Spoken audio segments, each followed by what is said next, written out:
राहुल गांधी उन्होंने मांगे जो 3-4 मांगे जो रखी हैं, मशीन की रीडेबल वोटर लिस्ट सभी राजनीतिक दलों को 1 से 2 महीने पहले दिया जाए, सीसीटीवी फुटेज डिस्ट्रॉय करने के नियम बदले जाए, वो ये है कि ईवीएम देखने दी जाए और चुनाव आयुक्त की जिम्मेदारी तय, उनको जो सारे सजाओं से सारे अपराधों से मुक्त कर दिया गया वो ना हो। तो किसी ने लिखा है कि भाई सीधे सरकार ही मांग लो। इसका मतलब क्या सरकार चोरी की है? इसका मतलब क्या राहुल गांधी पहले जो आरोप लगा रहे थे कि नरेंद्र मोदी वोट चोरी करके प्रधानमंत्री बने हैं, क्या इसमें दम है? चुनाव आयुक्त की नियुक्ति से सीजेआई को क्यों हटाया गया? आप पर चोरी के आरोप लग रहे हैं और जो सबूत हो सकते हैं आप उन तमाम सबूतों को मिटाने के लिए कानून लेने लगे। एक तरीके से तो इनडायरेक्टली आप स्वीकार कर रहे हैं कि हमने चोरी की है, अब तुम पकड़ भी नहीं पाओगे, इसके लिए हम कानून। ये केवल विपक्ष को कंफ्यूज कर रहे हैं या जनता को भी कंफ्यूज कर रहे हैं? ये जानबूझ के किया हुआ है, ये कोई रणनीति है क्या है? एनआरसी के जरिए इनका मकसद कि मुसलमानों को हटा दिया जाए, बाहर कर दिया जाए। नहीं हो पाया अभी फिलहाल, तो एसआईआर के जरिए ये वही काम करना चाह रहे हैं। अच्छा देखिए, घुसपैठिया जो है, पहले जब बिहार में चुनाव था तो बिहार में थे, झारखंड में चुनाव था तब झारखंड में थे। बिहार के अंदर आप घुसपैठिया घुसपैठिया घुसपैठिया वर्ड बार बार कह रहे थे। एक आंकड़ा दे देना चुनाव आयोग कि एसआईआर के बाद कितने घुसपैठिए जो हैं वो बाहर हुए हैं, कोई आंकड़ा आया है आपके सामने? अब आप देखिए, निशिकांत दुबे कह रहे हैं कि यार मेरे तो माँ बाप का भी नाम एसआईआर की वजह से कट गया क्योंकि वो दिल्ली में रहते हैं। तो आप क्या निशिकांत दुबे के माँ बाप जो हैं वो बांग्लादेशी थे? क्या निशिकांत दुबे के माँ बाप घुसपैठिए थे?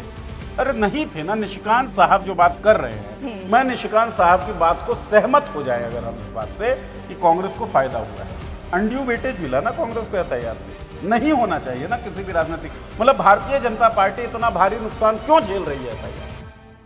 वो तो हर सरकार करती है, अपने पसंद के आदमी को रखती है। चलिए, स्वीकार कर रही है सरकार कि हम अपने पसंद के व्यक्ति को रखते हैं कि लेकिन ईवीएम लाए तो कांग्रेस वाले ही थे ना। कांग्रेस की सरकार बनी, कांग्रेस की सरकार गई, अब आपको आदेश दिया गया है जनता के द्वारा कि आप इस देश को चलाएं। गलत चीज क्यों चलाए रखना चाहते हैं? कम से कम बूथ तो नहीं ना लूटा जा रहा है। चलिए, जब दिल हैक हो जाते हैं तो लूटने की क्या जरूरत है? नमस्कार, मेरा नाम है निवेदिता शांडिल, आप देख रहे हैं पॉलिटिक्स। नीरज झा जी आ चुके हैं, तो हम लोग नॉर्दर्न न्यूज में चर्चा विमर्श शुरू करेंगे। पिछले कुछ दिनों से जब से संसद की कार्यवाही शुरू हुई है, एक चीज जो लोगों को, किसी भी सेंसिबल नागरिक को खासतौर से खटकेगी, वो ये थी कि एक तरफ दिल्ली के लोग जहरीली हवा में सांस लेने की वजह से मर रहे हैं, दूसरी तरफ एयरपोर्ट पे लोग तड़प रहे हैं, तीसरी तरफ रुपया गिरा जा रहा है, इकॉनमी बर्बाद हुए जा रही है। लेकिन हमारे सदन में चर्चा किस चीज़ की हो रही है? तो वंदे मातरम के नाम पर हिंदू मुसलमान करने की कोशिश। हालांकि अगर मुद्दा है चर्चा करनी करिए, लेकिन ज़रूरत, माहौल, ये सारी चीज़ें देखते हुए करनी चाहिए। मगर फाइनली अब जा करके लोकसभा में ऐसी चीज़ की चर्चा हुई है जिस पर हम चर्चा कर सकते हैं, और वो है चुनाव सुधार की। तो सर, शुरू हम करेंगे उस आदमी से जो सबसे ज़्यादा अटैकिंग ऑब्वियसली शुरू से रहा है, जो कि इन्वेस्टिगेटिव जर्नलिज्म कर रहा है नेता होते हुए भी। राहुल गांधी उन्होंने मांगे जो 3-4 मांगे उन्होंने जो रखी हैं, वो ये है कि ईवीएम देखने दी जाए, उसका आर्किटेक्चर खोलो, सीसीटीवी फुटेज डिस्ट्रॉय करने के नियम बदले जाए, मशीन की रीडेबल वोटर लिस्ट सभी राजनीतिक दलों को 1 से 2 महीने पहले दिया जाए, और चुनाव आयुक्त की जिम्मेदारी तय, उनको जो सारे सजाओं से सारे अपराधों से मुक्त कर दिया गया वो ना हो। तो किसी ने लिखा है कि भाई सीधे सरकार ही मांग लो। अगर इतना सब कुछ, पूरा चुनाव तुम अपने ही हिसाब से कराओगे, हर चीज तुम्हारे हिसाब से होगा, तो सीधे सत्ता ही मांग लो। तो क्या ये ज्यादा ये मांग है जैसा लोग कह रहे हैं, या फिर ये जायज है? यार, पहले तो आपको मैं बधाई दे दूं, ये जो 4 मांगे थी वो 4-5 लाइन में इन्होंने निपटा दिया।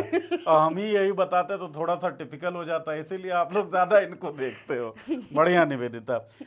बात करते हैं एक तो इन मांगों पर कि कितना कुछ मांग लिया गया है कि बिल्कुल डरे जा रहे हैं। जो शब्द मुंह में आ रहा है फिर अगेन बोल नहीं पाएंगे। ठीक है, आपने वंदे मातरम की जो जिक्र की ना, मुझे लगता है एक लाइन उस पर बोल देते हैं कि कहते हैं ना कि भारतीय जनता पार्टी हमेशा चुनाव मोड में रहती है। बिहार का चुनाव जीत गई है उसकी गठबंधन, और बंगाल का चुनाव आने वाला है, तो कुछ तो चाहिए। तो बंगाल में ये करेंगे क्या? जन कल्याणकारिता की अगर आप बात करें तो बंगाल इज जो वेलफेयर का काम होता है ना, वो बंगाल में खूब है। बंगाल में लग्जरी महंगा है और बंगाल में जनजीवन जो है वो सस्ता है। बंगाल में हिंदू मुस्लिम हार्मनी जो है वो आपको बेहतर दिखेगी। तो आप उसमें कैसे घुस सकते हैं, कैसे एंट्री कर सकते हैं, हथौड़ा कैसे मार सकते हैं? तो हथौड़ा मारने के लिए वंदे मातरम लेके आए, जबकि इनके वैचारिक पुरखे वो हैं जिन्होंने वंदे मातरम कभी बोला नहीं होगा। और वंदे मातरम राष्ट्रीय गीत है, ये सब लोग जानते हैं, लेकिन राष्ट्रीय गीत के कारण उसकी जो महत्ता है, उतनी ही महत्ता मेरे हिसाब से इमोशनल लेवल पर भी है, क्योंकि वंदे मातरम अपने आप में ये जो 2 शब्द हैं ना, ये कंप्लीट हैं, मुकम्मल हैं। जब हर क्रांतिकारी, हर नेता, और बल्कि आज भी अगर कोई प्रोटेस्ट करता है तो वंदे मातरम ये नारे के तौर पे चलता है। इस नारे का जिनके वैचारिक पुरखों ने कभी यूज नहीं किया वो इस पे 10 घंटे की चर्चा कर रहे हैं। तो वंदे मातरम के प्रति कोई सम्मान का भाव नहीं है। आपने जैसा कहा चुनाव में किस तरीके से हिंदू मुस्लिम कर सकें, बंकिम चंद्र चट्टोपाध्याय का लिखा हुआ यह गीत है, उन सब तरीकों से, और काली की आराधना है, वो सब मुद्दा कैसे भी लाएं और बंगाल को जीतने की कोशिश कर सकें, इसलिए वंदे मातरम चल रहा था। खैर, ज़रूरी मुद्दा जो आपने कहा चुनाव सुधार का, वो भी सदन के अंदर उस पर चर्चा हुई। 4 मांगे जो है वो राहुल गांधी ने मांगी। अब ये 4 मांगे जो आप बता चुकी हैं बहुत बेसिक हैं। पहला तो मशीन रीडेबल वोटर लिस्ट दो। राहुल गांधी ये नहीं कह रहे हैं कि मेरे घर पहुंचाओ। राहुल गांधी ये कह रहे हैं कि भाई जितनी भी पॉलिटिकल पार्टीज चुनाव लड़ रही हैं सबको 1 महीना पहले मशीन रीडेबल वोटर लिस्ट दे दो। सबको मिलेगा ना भाई, बीजेपी को भी मिलेगा, कांग्रेस को भी मिलेगा, सपा को भी मिलेगा, राजद को भी मिलेगा, सबको मिलेगा। तो कोई किसी के साथ बेईमानी जैसा तो कुछ नहीं हो रहा है, तो इसमें कोई दिक्कत नहीं होनी चाहिए। दूसरी बात राहुल गांधी क्या कह रहे हैं, वो कह रहे हैं कि भाई ईवीएम का जो आर्किटेक्चर है उसे समझाओ यार है क्या, और एक्सेस दो हमें। हमारे जो एक्सपर्ट्स हैं वो भी जाके देखे कि क्या खेल खिलौना है ये। अब अगर आपको ये लगता है कि ईवीएम पूरी तरीके से मतलब स्वच्छ है, पूरी तरीके से मतलब क्या ही कहूँ, जैसे कहते हैं ना प्योर है, यही कह लें, तो आपको दिक्कत क्या है, दे दीजिए ना एक्सेस। अगर किसी पॉलिटिकल पार्टी का एक्सपर्ट उसमें उसको एक्सेस मिल जाता है तो क्या निकाल लेगा ऐसा जिससे आपको दिक्कत हो जाएगी। तो जब आप नहीं देना चाहते हैं तो सेंस ऑफ डाउट क्रिएट होता है कि किसी ना किसी चीज़ का तो डर है। मतलब मैं अगर आपसे कहूं कि भाई मैं घर आ रहा हूं कि नहीं अभी मत आइए, तो या तो आप चाहती नहीं है घर आए, लेकिन आप अगर ऐसा क्लियर है कि नहीं मैं चाहती तो, लेकिन अब मतलब कुछ आप छिपाना चाहती हैं या तैयारी चाहिए आपको, है ना। तो ईवीएम का एक्सेस क्यों नहीं दे रहे हैं, ये एक सेंस ऑफ डाउट क्रिएट करता है। और ईवीएम आज सवालों के घेरे में नहीं आया है, सालों से सवालों के घेरे में है। आम लोगों में मतलब इस तरह के जब मीम चलने लगे कि हमने तो जी ईवीएम को वोट दे दिया, अब ईवीएम की मर्जी जिसे वोट दे, तो भाई एक अविश्वास का माहौल तो है ना। और चुनाव या लोकतंत्र जो है विश्वास के भरोसे ही तो टिका है। किसी ने विश्वास दिया इस देश को, पूरे देश को 1947 में कि भाई अब तुम आज़ाद हो गए।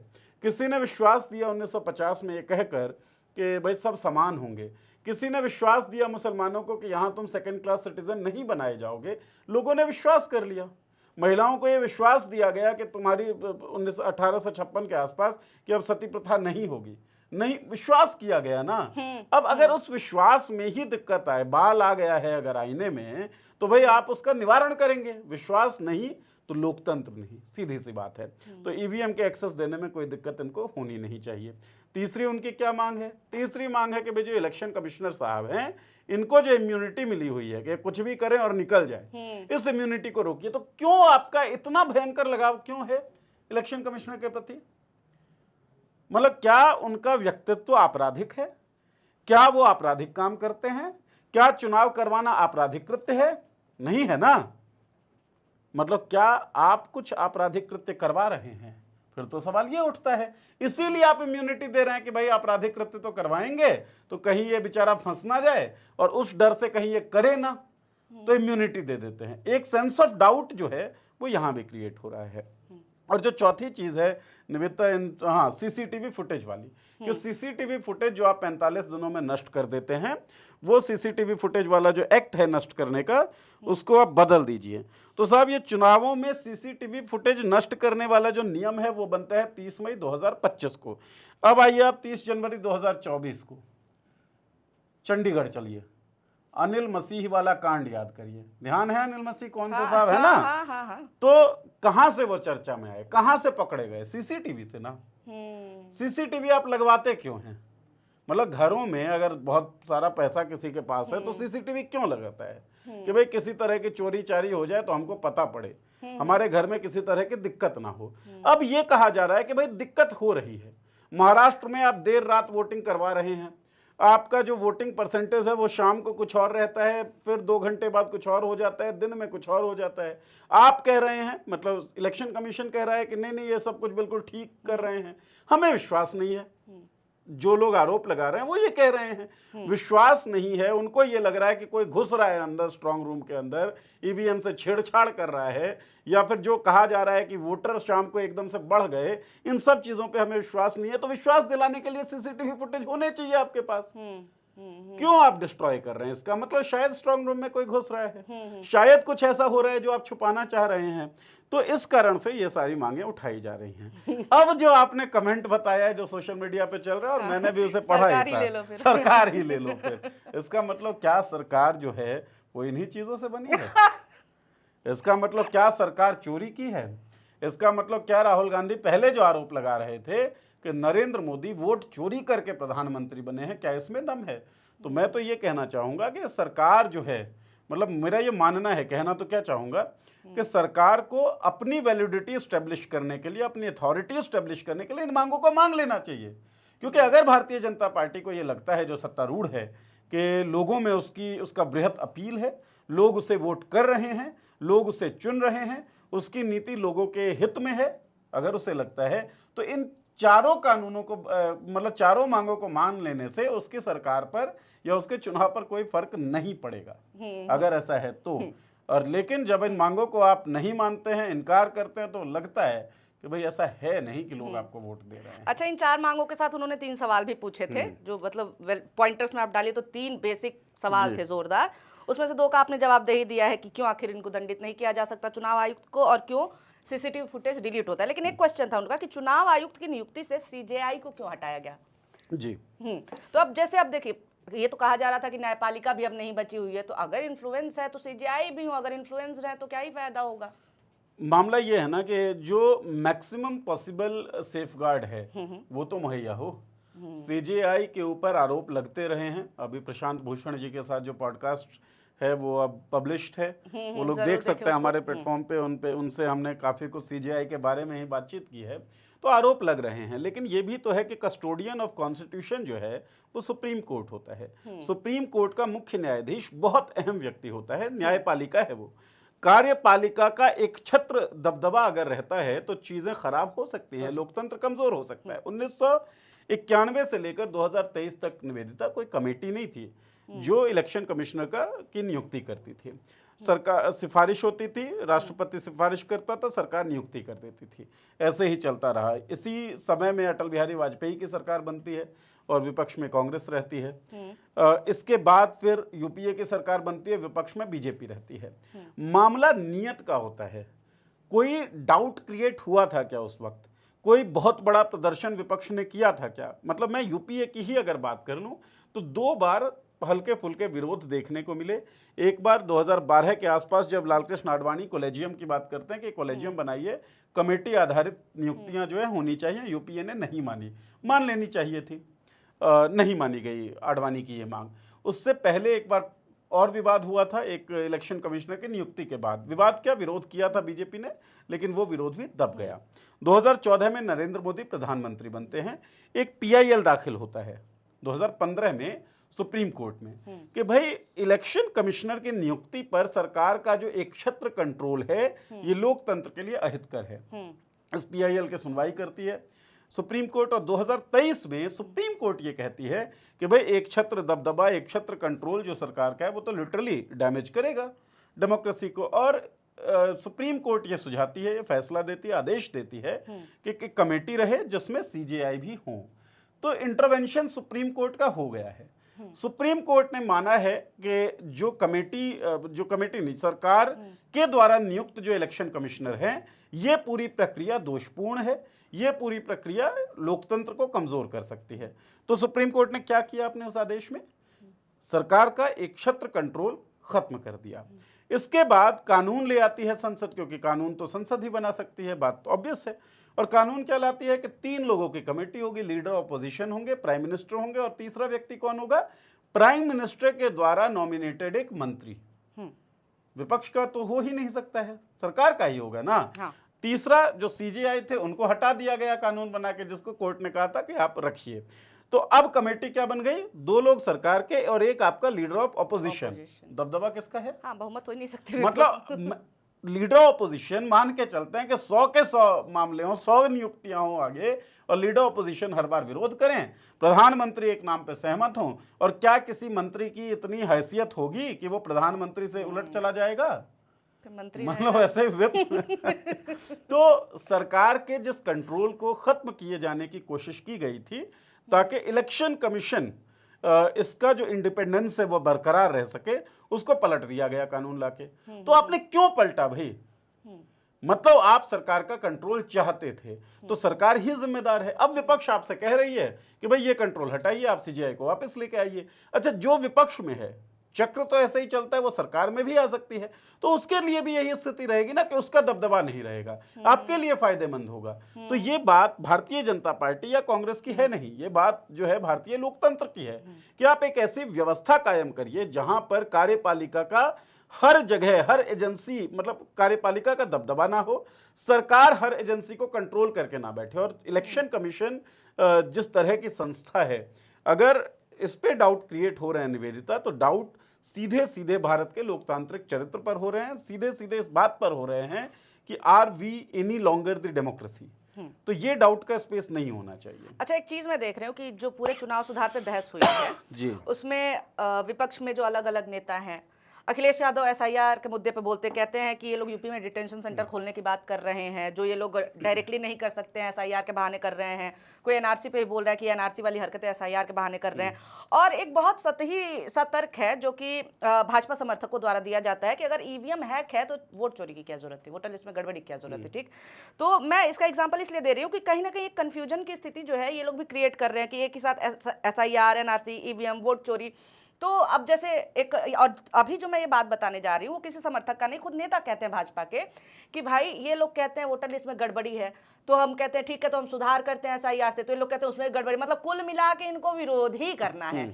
तो ये जो है ये क्या केवल विपक्ष को कंफ्यूज कर रहे हैं या जनता को भी कंफ्यूज कर रहे हैं? ये जानबूझ के किया हुआ है, ये कोई रणनीति है क्या इनकी? कंफ्यूज ही कर रहे हैं। When you can not convince the people, confuse them. एक बहुत जबरदस्त ये कहावत चलती है, स्कूल टाइम से हम सुनते पढ़ते आ रहे हैं। तो कंफ्यूज करने की केवल स्थिति है। दरअसल आप एनआरसी की आपने यहाँ पर बात की, आपने एसआईआर की बात की, और प्रशांत भूषण के साथ जो बातचीत हुई है उसमें से ही मैं हवाला फिर से दे देता हूं और लोगों से दरख्वास्त करता हूं वो ज़रूर देखें, क्योंकि कानूनी पहलू जो हैं उसे बड़े अच्छे से समझाया है प्रशांत भूषण जी ने।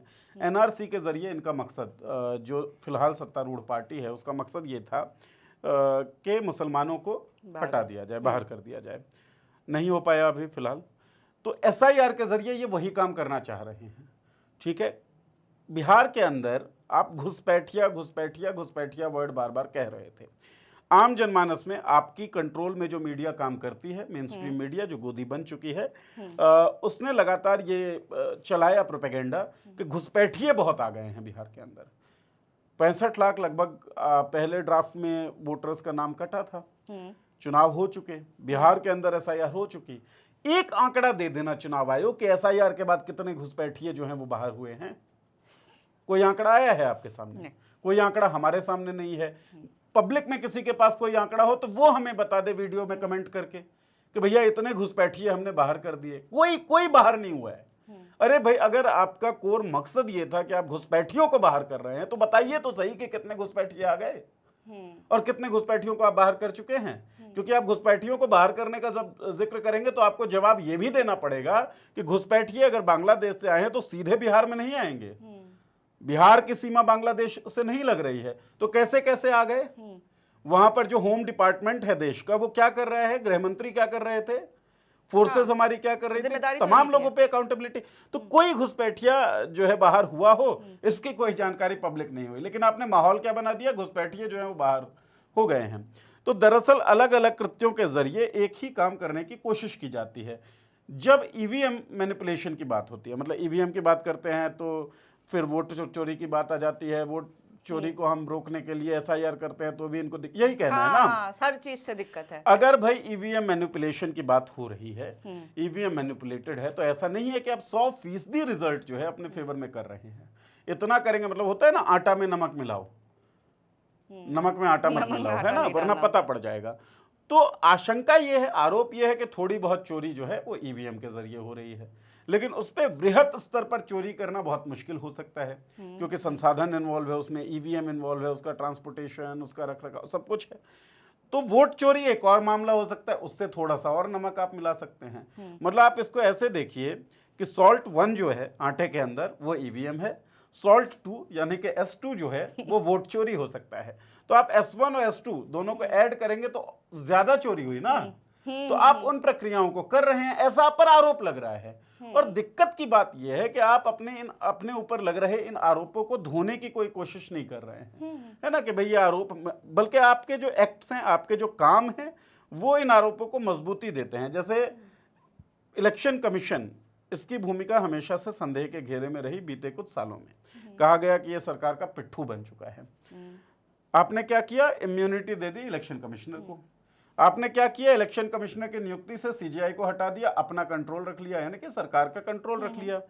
फिर सीसीटीवी फुटेज को आपने 45 दिनों के बाद डिस्ट्रॉय करने की बात कह दी। मतलब आप पर चोरी के आरोप लग रहे हैं, और जो सबूत हो सकते हैं, आप उन तमाम सबूतों को मिटाने के लिए कानून लेने लगे। एक तरीके से तो इनडायरेक्टली आप स्वीकार कर रहे हैं कि हमने चोरी की है, अब तुम पकड़ भी नहीं पाओगे, इसके लिए हम कानून बना रहे हैं। हाँ, और आप ये देखिए ना, सीरियसनेस कितनी है इस मुद्दे को लेकर के कि भाजपा की सांसद मंडी से कंगना रनौत कहती है कि मोदी जी ईवीएम नहीं हैक करते, दिल हैक करते हैं। ठीक है, ये चुनाव सुधार के बहस में एक सांसद कहती हैं। और आप ये देखिए, उन्होंने एक सेंसिबल बात तो कही है। उन्होंने कहा है कि भाई जो ब्राजीलियन मॉडल की फोटो थी, तो उसके लिए मैं माफी मांगती हूँ कि उसकी फोटो का यहाँ पे इस तरह से राजनीति में इस्तेमाल हुआ। विपक्ष भी माफी मांगेगा कि खाली कंगना ही मांगेगी? कंगना रनौत को चाहिए कि वो अपने सरकार को कन्विंस करे कि वो इलेक्शन कमिश्नर से कहें कि इलेक्शन कमिश्नर माफी मांगे उन ब्राजीलियन मॉडल से कि उनकी तस्वीर वोटर रोल पे कैसे आई है। अरे भाई, पहले वोटर रोल पे आई है ना, तब राहुल गांधी घर से थोड़ी खींच के ले आए। कागज राहुल गांधी के घर पे क्रिएट नहीं हुई है, वो इलेक्शन कमीशन द्वारा जारी वोटर लिस्ट है जिसपे वो तस्वीर है। तो ज्ञानेश कुमार को माफी मांगना चाहिए, ज्ञानेश कुमार को जिसने अपॉइंट किया उसको माफी मांगनी चाहिए। आप सीरियसली दिल हैक वाली बात पे नहीं बोलेंगे कुछ? मतलब अवॉइड कर दिया। देखिए, अगर उनका दिल हैक हुआ है तो इस पे मैं कुछ कह नहीं सकता हूँ। मतलब मैं कहता हूँ कि ये मुझे बड़ा दुर्भाग्यपूर्ण लगता है कि हमारे जो जनप्रतिनिधि हैं अलग अलग जगहों के, वो कह देते हैं कि हमारा दिल हैक हो जाता है। उनके दिल हैक होने के चक्कर में उनको टिकट मिल जाता है, फिर वो जीत जाते हैं, और लोग जो है परेशान रहते हैं, उनका काम नहीं हो पाता।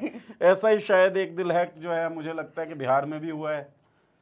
कम से कम एक जो विधायक अभी बनी है, उनका इंटरव्यू मैंने भी किया, तो उनका भी यही कहना था, एक तरीके से इनडायरेक्टली, कि दिल हैक हुआ है, पसंद बड़े आ गए। अरे, नेता पसंद करने वाली चीज़ नहीं होती है, नेता सवाल पूछने वाली चीज़ होती है। चाहे आप कुछ भी हो, आपका जो सबसे बड़ा प्राइम नेता है, उससे अगर आप सवाल नहीं पूछ रहे हैं तो आप गुलाम हैं। आपको ये समझना होगा। मतलब वर्किंग इन द ऑफिस, अगर हम अपने बॉस से सवाल नहीं पूछ पा रहे हैं तो वो ऑफिस का कल्चर बहुत खराब है, घटिया है, उससे बाहर आ जाना चाहिए। और एक वफादार एम्प्लॉय जो अपने काम के प्रति वफादार होगा, वो ऐसे वर्क कल्चर में नहीं काम कर सकता है जहां पर बॉस से वो सवाल ना पूछ सके। सही बात है, टू वे कॉन्वर्सेशन हो, कम्युनिकेशन हो, लोकतांत्रिक तरीका तो यही है। एग्जैक्टली, मतलब अगर सवाल नहीं पूछ सकते तो हमारा एग्जिस्टेंस नहीं है ना। तो या तो आप गुलाम हैं और आप गुलामी को एंजॉय करते हैं, या आप अपने प्रति वफादार हैं, अपने काम के प्रति वफादार हैं। तो कंगना समझें कि वो गुलाम ही रह गई। मतलब उनका कहना था 2014 में आज़ादी मिली, मुझे लगता है उनको अब तक नहीं मिल पाई है। तो कोशिश करें कंगना, अगर वो कोशिश करती है हम उनका साथ ज़रूर देंगे। मतलब कहीं से हम कंगना जी के पक्ष में आवाज़ उठा सकें तो मैं बल्कि दरख्वास्त भी कर देता हूँ कंगना जी से, कंगना जी आप रेज योर वॉइस सेक्शन में लिखें अपनी जो मुसीबत है हमारे मॉलिटिक्स एप्लीकेशन को इंस्टॉल करके, और आपकी आवाज़ हम उठाएंगे, पक्का वादा है ये। अच्छा देखिए, केवल विपक्ष के सवालों पे हम नहीं बात करेंगे, सरकार ने जवाब भी दिए हैं। और उसमें सबसे पहले मैं बात कर लेती हूँ अनुप्रिया पटेल के। अनुप्रिया पटेल कहते हैं कि भाई अवैध मतदाताओं के नाम तो कटने ही चाहिए, इस पे तो किसी को दो राय है ही नहीं। वो कहती है कि खुद लालू और ममता भी एक समय में घुसपैठियों का सवाल उठा चुके हैं। रविशंकर प्रसाद जवाब देते वक्त मजे लेते हैं बेसिकली, और कहते हैं कि जनता आपको वोट नहीं देती तो हम क्या करें, आप लोग इसलिए हंगामा करते हैं। इतना बवाल किया, फिर भी 5 ही सीट आई।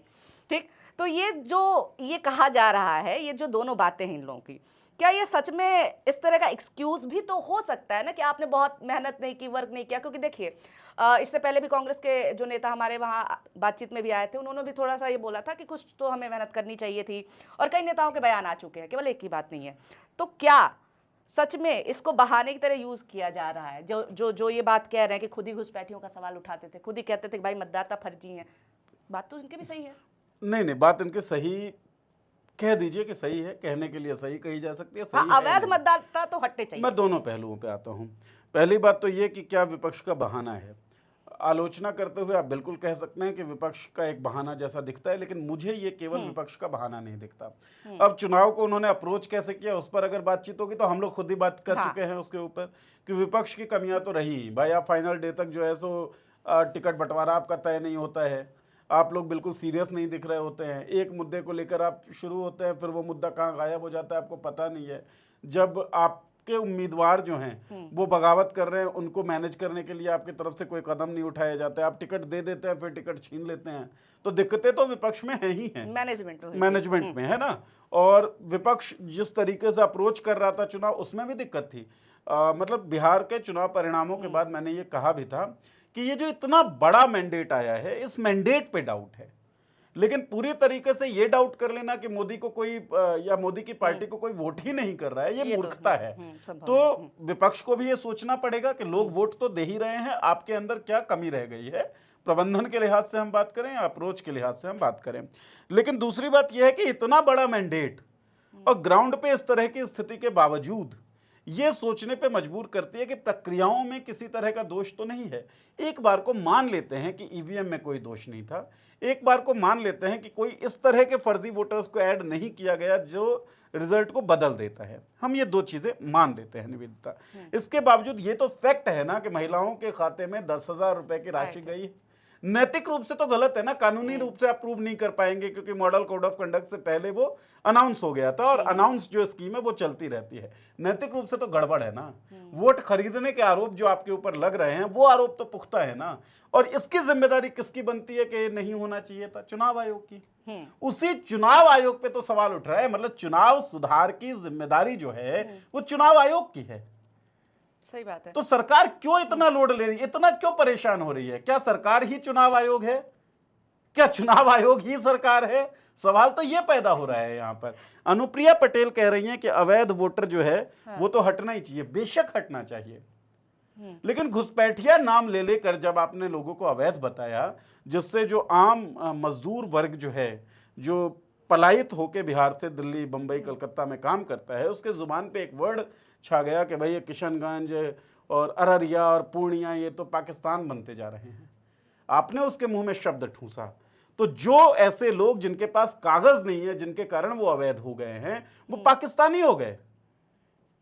ये शब्द आपने ठूसा है, आपकी गोदी मीडिया ने ठूसा है, तो इसकी जिम्मेदारी किसकी बनती है? मतलब एक नागरिक के मन में दूसरे नागरिक के प्रति इतनी नफरत भर देने का जो काम है, ये जायज काम लगता है सरकार को।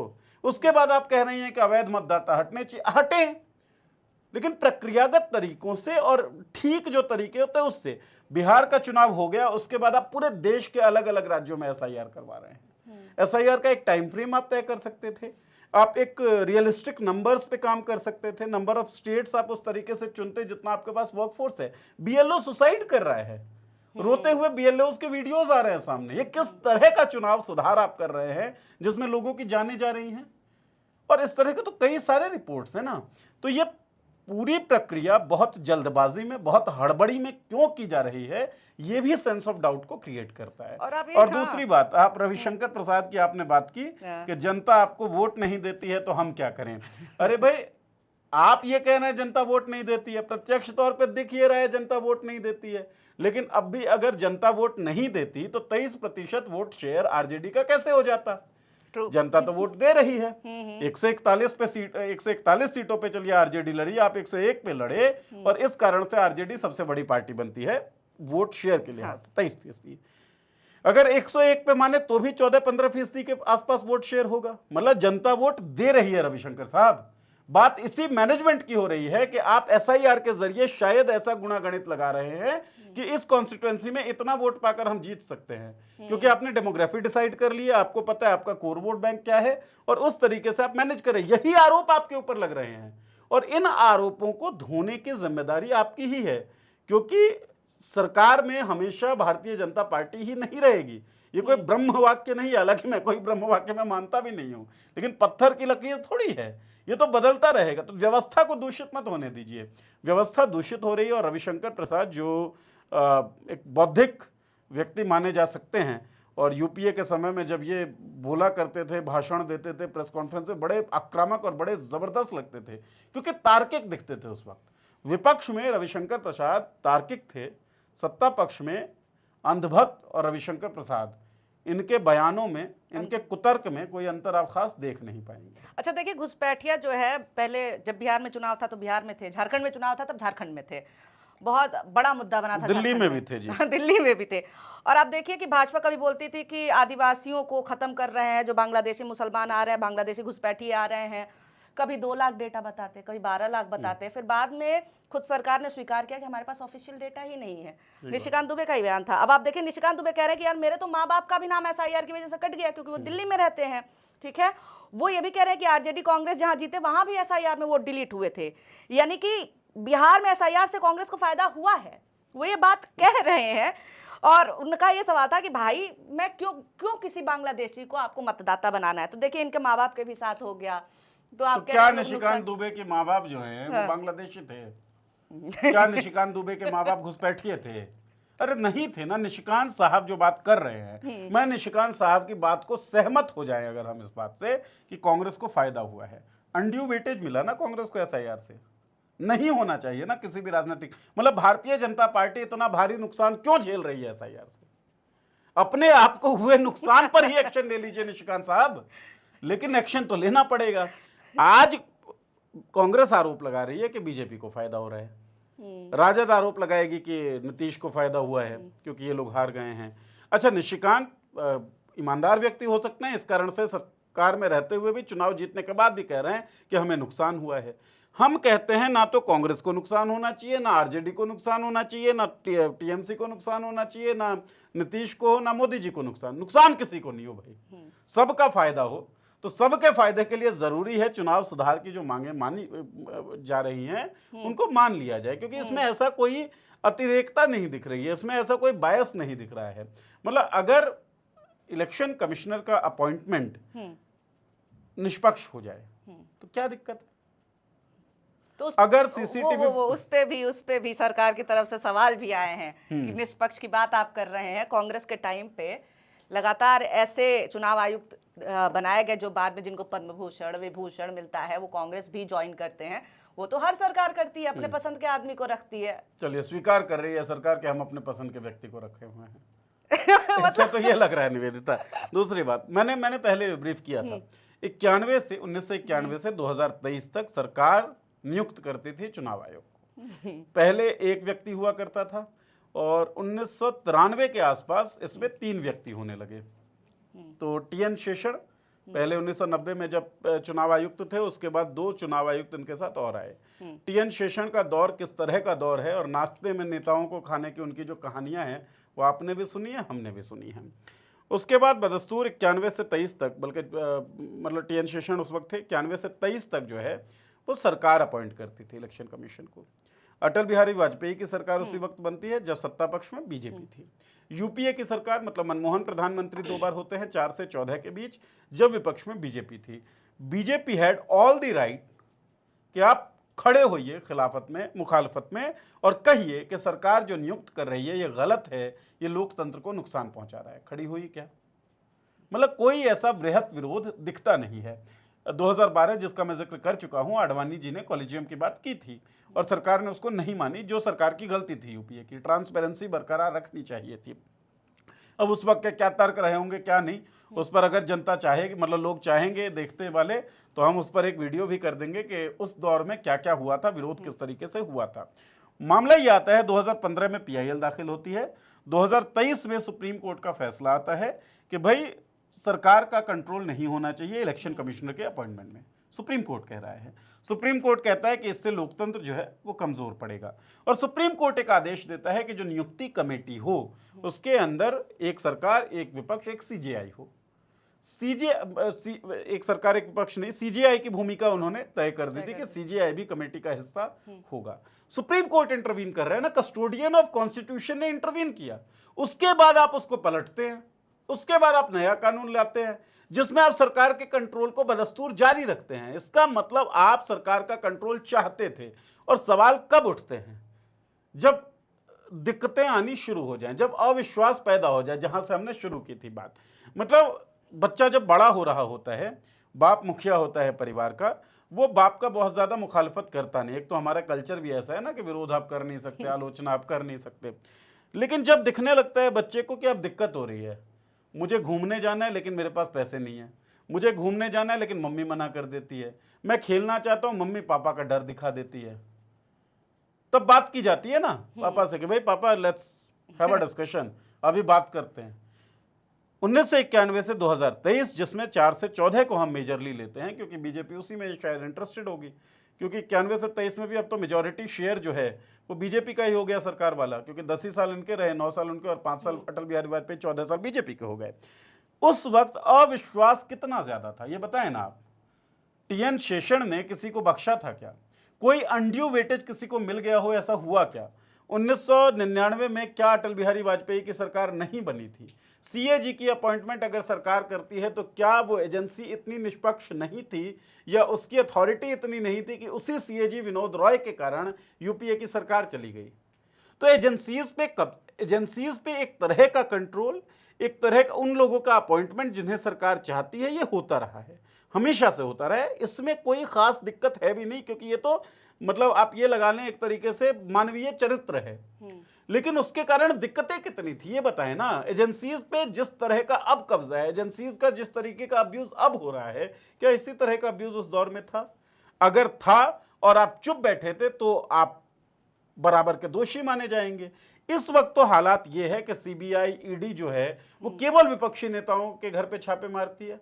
छापे भी तब मारती है जब उनको जरूरी होता है कोई एक चुनाव जीतना, और छापे मारने के बाद हमने देखा कई जो लोग हैं वो पार्टियां बदल लेते हैं, और पार्टी बदलने के बाद जिस कारण से उन पर छापे पड़े होते हैं वो छापे बंद हो जाते हैं। ये चीज तो अब हम देख रहे हैं ना। कन्विक्शन रेट सीबीआई का कितना है ये हमारे सामने है। तो एजेंसीज का दुरुपयोग का जो खेल है उसका ग्राफ इस रिजीम में बढ़ा है। इस रिजीम में वो अविश्वास बढ़ा है इलेक्टोरल प्रोसेसेस के ऊपर, सरकार के द्वारा संस्थाओं के पे कब्जे को लेकर। तो जब अविश्वास बढ़ता है तो प्रोटेस्ट बढ़ती है, जब अविश्वास बढ़ता है, प्रोटेस्ट बढ़ती है, तो डिमांड्स बढ़ते हैं, और उन डिमांड्स को अगर सरकार माने तो ठीक रहेगा, लोकतंत्र मजबूत हो पाएगा और लोकतंत्र अच्छे तरीके से चल पाएगा। वरना अविश्वास जमा होता रहे तो बड़े खतरे के रूप में ये कभी बाहर आ सकता है। सबसे बड़ी आशंका ये है। हाँ। अच्छा, आप इतनी सारी बातें कर लिए, लेकिन अंत में तर्क क्या आता है जो कि सदन में दिया गया है कि लेकिन ईवीएम लाए तो कांग्रेस वाले ही थे ना। तो बहस अंत में वही चली जाती है, दिल हैक हो जाता है। ईवीएम ठीक है, ईवीएम कांग्रेस वाले लाए थे, ईवीएम भारत में तो बनाया नहीं था, पाश्चात्य देशों में बना था, और मुझे पता था ये भी कोई ना कोई बात होगी ही। ये देखिए साहब, 2009 में जर्मनी ने बैन की ईवीएम को, और कारण था संवैधानिक न्यायालय ने असंवैधानिक घोषित किया क्योंकि प्रक्रिया अपारदर्शी थी। नीदरलैंड्स 2007 में यहाँ पे बैन होता है, सुरक्षा खामियों के कारण हैकिंग का प्रदर्शन हो गया था, मतलब यहाँ भी पारदर्शी नहीं था मामला। यूनाइटेड किंगडम कभी अपनाया ही नहीं गया ईवीएम। 2000 के आसपास पायलट रन हुआ था लेकिन वो असफल हो गया, यहाँ भी पारदर्शिता और विश्वसनीयता की कमी आई। फिर बात करें हम फ्रांस, यहाँ भी कभी अपनाया नहीं गया, चिंताएं थी सुरक्षा को लेकर ही। संयुक्त राज्य अमेरिका, राज्य स्तरीय प्रतिबंध है 2000 के दशक से यहाँ पर। क्यों है प्रतिबंध? क्योंकि हैकिंग का जोखिम है इसमें। अधिकांश राज्यों में कागजी ऑडिट ट्रेल जो है वो अनिवार्य है और डायरेक्ट ईवीएम बैन है। हैकिंग का खतरा अमेरिका को भी है, इलॉन मस्क अमेरिका से आते हैं। इटली 2009 में बैन हुआ, सुरक्षा मुद्दों और पारदर्शिता की कमी के कारण। आयरलैंड 2009 में बैन होता है, महंगे सिस्टम की खामियां थी, और जिसके बाद 2006 के पायलट के बाद पूर्ण प्रतिबंध लग जाता है। तो उन पाश्चात्य देशों में जो तकनीकी रूप से हमसे बहुत ज़्यादा आगे भी हैं, ईवीएम बंद हो चुका है। ठीक है, कांग्रेस लेकर आई थी, गलत चीज़ ले आई, आप क्यों जारी रखे हुए हैं? कांग्रेस की सरकार बनी, कांग्रेस की सरकार गई, अब आपको आदेश दिया गया है जनता के द्वारा कि आप इस देश को चलाएं। गलत चीज क्यों चलाए रखना चाहते हैं? कम से कम बूथ तो नहीं ना लूटा जा रहा है। चलिए, जब दिल हैक हो जाते हैं तो बूथ लूटने की क्या जरूरत है? देखिए, सवाल हम हर तरफ से करते हैं क्योंकि हम किसी की भी तरफ से नहीं है, और क्योंकि अभी हम लोग यही बातचीत हो रही थी इससे पहले कि भाई अब दो पत्रकार हैं, बात करते रहेंगे तो करते ही रह जाएंगे। और फिर आप कमेंट कर देंगे कि चर्चा तो बहुत अच्छी थी, बस थोड़ी लंबी थी इसलिए छोटी रख लेते हैं। तो गांव में कहते हैं गलचौरा, तो दो पत्रकार मिले तो गलचौरा तो होगा ही, तो इसीलिए इस बार वो शिकायत ना आए। तो कोशिश की है कि टू द पॉइंट क्वेश्चंस रहे, ज्यादा बातें आगे ना बढ़े। ठीक है। और सर ने जो बोला, वीडियो आप देखना चाहते हैं, किस मुद्दे पे देखना चाहते हैं वो आप बता सकते हैं। और इसके साथ ही आपको क्या करना है, कमेंट करना है, कितना सहमत है कितना असहमत है। सभ्य भाषा में हम लोग जो है वो बातचीत करेंगे कमेंट में। और इसके साथ ही अगला एपिसोड जल्दी ही वो भी आएगा। आप अपने मुद्दे बताइए, जिस मुद्दे पे आप चाहते हो कि हम चर्चा देखना चाहते हैं, ठीक है। तो इसी के साथ चलिए, नमस्ते, टाटा, बाय बाय। बहुत शुक्रिया ये वीडियो देखने के लिए, धन्यवाद।